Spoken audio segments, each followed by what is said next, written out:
Episode 16. Fast, Final, Fatal. Pirates are waiting for easy prey in the dark strings, said Linuka Omga. Unarmed vessels like ours. Why are you passing by this convoy? Skipper Onzu's mad swing-by dash out of the central government system led the freighter into the warp-efficient lane of a dark string. But no one in their right mind traveled these cosmic filaments alone. This convoy will receive word from the Levy fleet soon, with a search and arrest order for you and your friends, said the alien. And a description of the Hicksure.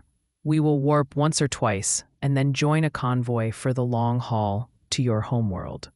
Zila Sok, Linuka Omga's birthplace, now part of the reconstituted Second Ancestrate, a political bastard created by scheming assembly members deposing a young, naive Shajis. Returning there meant she'd be hunted by the local authorities and by the long reach of the assembly. Won't it be suspicious if we join at a darkstring connector in the middle of nowhere? Do we need to bribe the escort captains? Asked Linuka. You're not paying me enough to buy a spot in a convoy, my puny human. We'll have to rely on my untainted, salvaged transponders, and that the Hicksure is a Traz vessel. How does that help? Convoys in human-settled space are encouraged to add Traz vessels, hoping this entices the Traz realm to lend more of their large warships to the escorts in this spiral arm. Encouraged? Asked Linuka. By whom? The assembly. There is a first time for everything, said Linuka. Never got saved by politics before. A wave of amusement radiated from the Traz, a species notorious for struggling with human humor. Linuka and the Marines were far from his first close contact with the soft bipeds. Unzu seemed content with how things were going. His payment, their chances to make it to their destination. But there was a nagging insecurity too. An unspoken question enveloped the small vessel. What's next? You should talk to your fellow humans, said Unzu. There is no privacy in space, was an old saying, and for Linuka, it included her thoughts too, it seemed. I can feel their shuffle. They are restless. Warriors without a mission. Did the Traz speak from experience? He wasn't born a smuggler, and most members of his species had fought in some conflict or another during their long lives. He was right. Linuka hurried through the central corridor, connecting the cockpit with the cargo hold, exposing her ears to the screams of a panicked child, dying 1,000 deaths inside the fusion torus. No amount of space travel made humans immune to the sound of a reactor at full energy output. The Hicksure was getting ready to warp.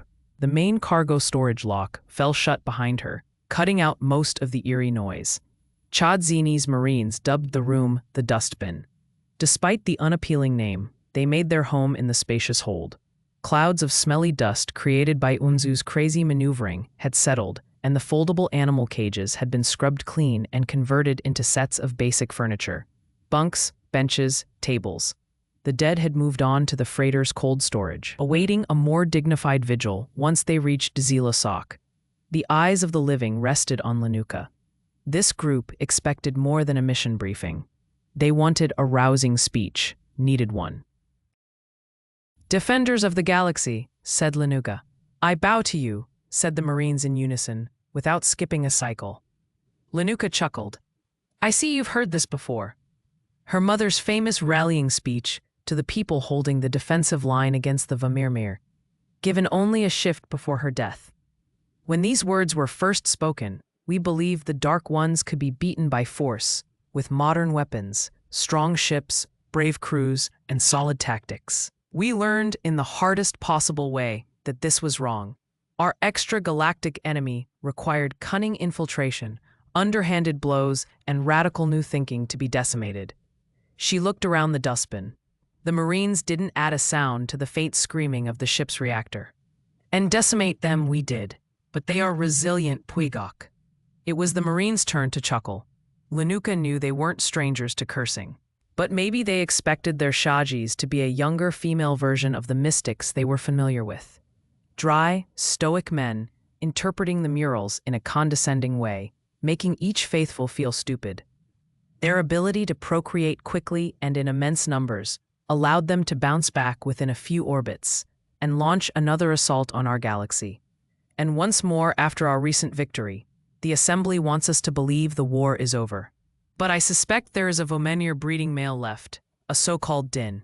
Left alone, the Dark Ones will be back, maybe within 1 human generation. I intend to find this last remaining Din and kill it. But I cannot do this alone. How can we help my Shajis? Asked Private Yachts.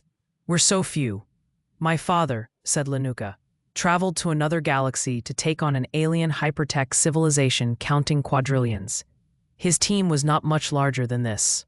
She made a waving gesture across the room. The numbers matter little when the resolve is absolute. This sounded poetically wise, but was a bit of a lie, she had to admit. Father's team was small but included Tra's warriors, Isonomy in battle harnesses, and Dark AI.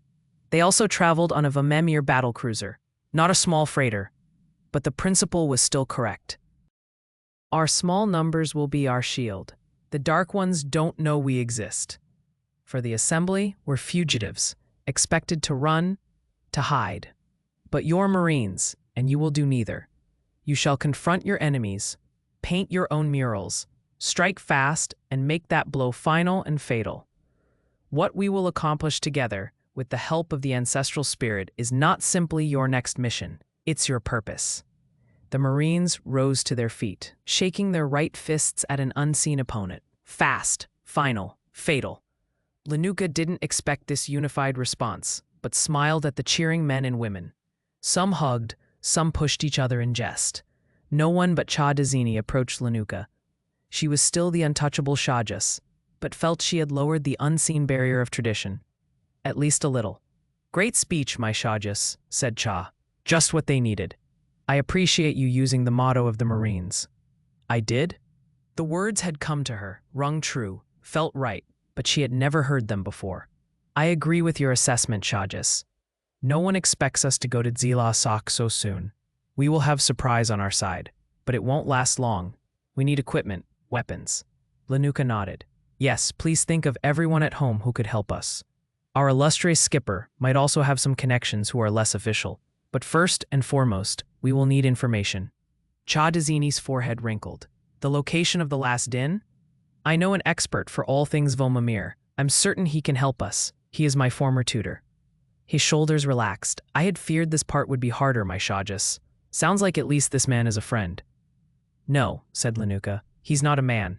He's a former slave AI, and he hates me.